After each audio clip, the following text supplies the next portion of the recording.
The night air was charged with celebration as Camilla, Maggie, and Adam reveled in the success of Maggie's new job as an interior decorator. As the party came to an end, the friends decided to go to the beach and watch the sunset together. The beach beckoned, its sandy shores a canvas for the setting sun. Laughter echoed as the trio strolled toward the shoreline. As the sun dipped beneath the horizon, casting hues of orange and pink across the sky, the friends noticed an anomaly in the sand. Half buried, an unusual painting lay exposed, its surface radiating an energy. Adam, with a smirk, pointed at the painting. "This is some find, huh? A bit creepy, though." Camilla, always drawn to art, studied the strange figures on the canvas. "Creepy or not, it's intriguing. Let's take it home and figure out what it is." Back at their rustic cottage, joyous sounds echoed as they examined their newfound treasure. A message on the back, "What is, what was, and will never see the light," signed by someone named N.O., left them intrigued. Maggie, always practical, raised an eyebrow. "What if it's cursed or something?" Adam laughed. "Why do you always gotta go there?" Maggie, half annoyed by Adam's comment, said, "I mean, look at how well it's preserved," while pointing to the corner of the painting. "It says 1666, what if that's the year it's from?" Adam and Camilla exchanged smiles before Adam grabbed a blanket and went to sleep on the couch. Camilla took Maggie's hand and winked at her, and said, "Come on. Let's go upstairs." Ignoring the subtle warnings, they left the painting in the kitchen, its bizarre figures seemingly shifting with a life of their own. The night progressed, and as the world outside slept, the painting pulsated quietly. Dust stirred around it, as the early hours progressed. Around noon, the friends stirred from their slumber, only to find their once familiar kitchen transformed. Renovation had occurred in the blink of an eye, a haunting juxtaposition of decay and malevolence. The air seemed to carry a whisper of malevolent intent as furniture rearranged itself, shelves creaked open, and the table was meticulously set for four. Seated in the eerie ambience, a sudden thud resonated from the upper floor, shattering the illusion of celebration. The friends exchanged uneasy glances, their laughter silenced by the unsettling presence that had manifested within their home. "What was that?" Maggie said with slight unease in her voice. As Camilla headed to the museum for an important meeting, the friends decided to address the bizarre transformation that had occurred in their home. While Adam took the initiative to restore some semblance of order, Maggie ventured out for groceries, hoping a change of scenery would bring a sense of normalcy. At the museum, Camilla was summoned to an emergency meeting with the head of the museum, the PR team, and a group of archaeologists. They gathered in a dimly lit room with a large conference table at its center. A palpable tension filled the air as they prepared to discuss the enigmatic painting that had surfaced from an underground art expo. The head of the museum, a stern figure with an air of authority, addressed the room. "Camilla, we have a situation," he began, his tone grave. "This painting is not an ordinary piece. It has a dark history, one that has affected those who've come into contact with it." A seasoned archaeologist, Dr. Harlan, stood up, adjusting his glasses as he began to explain the unsettling findings. "This painting was thought to be lost centuries ago. It's a relic with a cursed reputation. Stolen by a rogue employee, it found its way to the dark web, auctioned off to the highest bidder." Camilla listened intently, her brow furrowing with concern. The archaeologist continued, "The dark energies surrounding this artwork have driven people to madness. It's as if the figures on the canvas possess a malevolent force that extends beyond the frame." Back at home, Adam took advantage of Camilla's absence and went back to his apartment to freshen up. Maggie navigated the grocery store aisles, gradually noticing peculiar occurrences. Distorted faces of fellow shoppers flickered as she blinked, returning to normal when her eyes opened again. Upon returning home, Maggie found the living room rearranged, and the entire interior had undergone a disconcerting transformation. Alarmed, she immediately called Camilla to share her bewildering experience. Camilla, still at the museum, felt a chill run down her spine as Maggie described the unsettling changes. Before ending the call, Maggie said, "Please, come home now." With growing unease, Camilla called Adam to hasten their reunion. As they gathered outside their home, a sense of foreboding hung in the air. Inside, muffled voices and the shattering of items heightened their apprehension. Adam, gripping a piece of scrap wood, asked, "Who's inside?" To which Maggie looked anxiously at Adam and replied, "No one." Trepidation lingered as they cautiously entered the house. Every room appeared alien, defying their memories and expectations.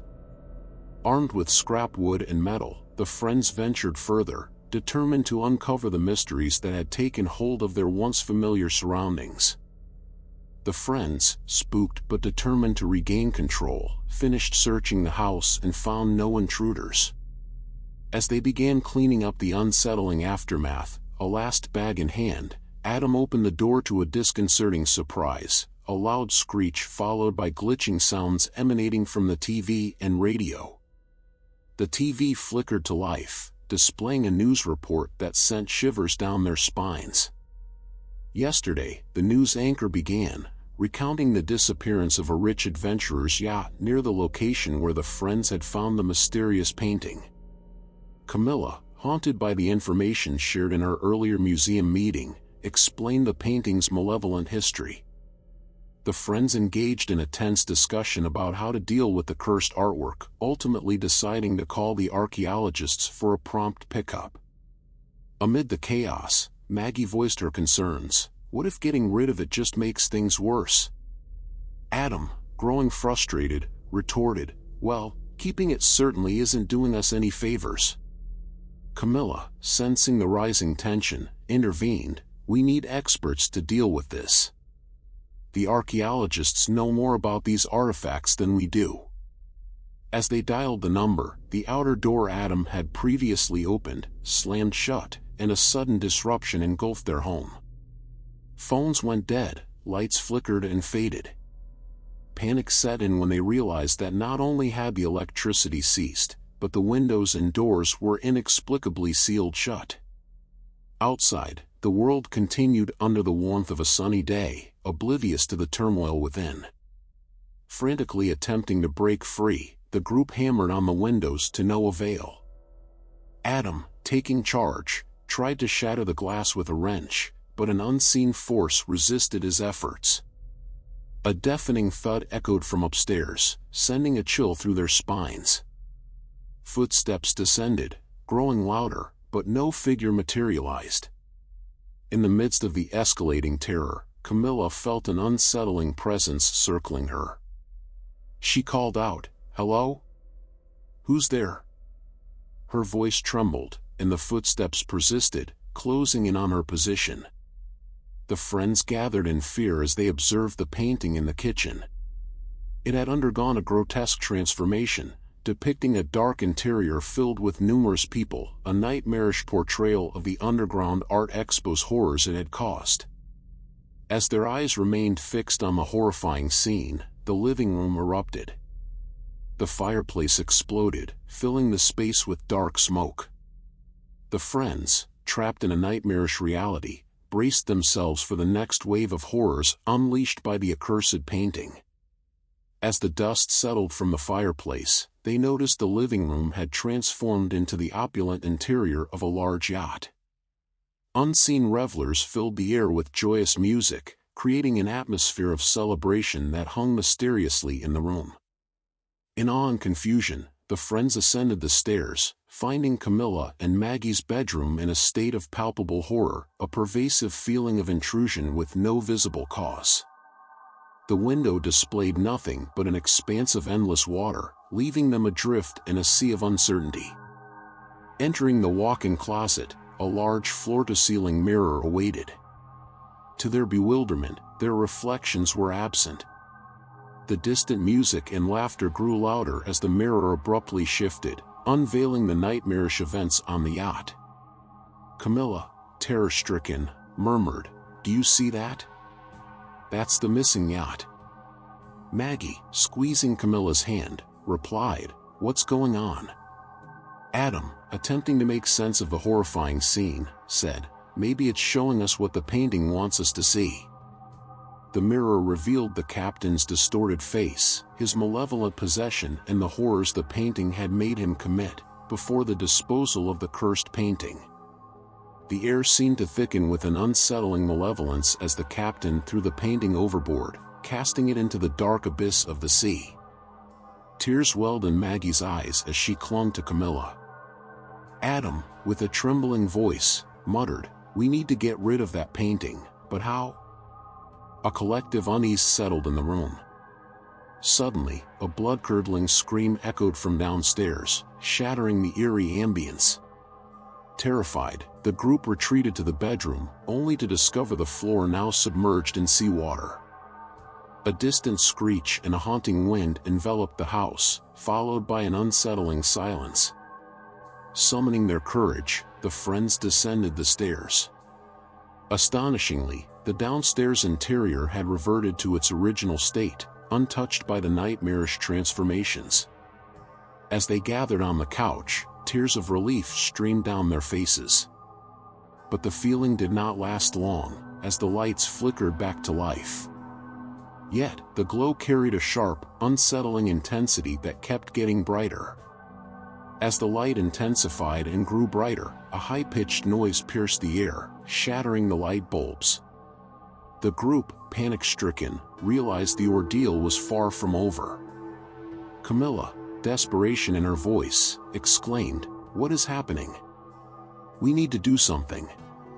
The increasing heat inside the home prompted another futile attempt to open windows and doors. Gathered in the kitchen, fear etched across their faces, the friends debated their next move. Camilla and Maggie, standing before the painting, noticed a disturbing transformation. The canvas now depicted a warped version of their reality, an exterior view of their home consumed by fire. Attempting to comfort Maggie, Camilla reassured, "We'll figure this out. Everything is going to be oh." Before she could finish, a screeching and glitching noise permeated the air. The TV flickered to life, broadcasting a horrifying news report. The anchor, with a solemn tone, narrated a tragic event unfolding in a small town, a fire consuming Camilla and Maggie's home, claiming 3 lives as the photos of the 3 were shown on the news.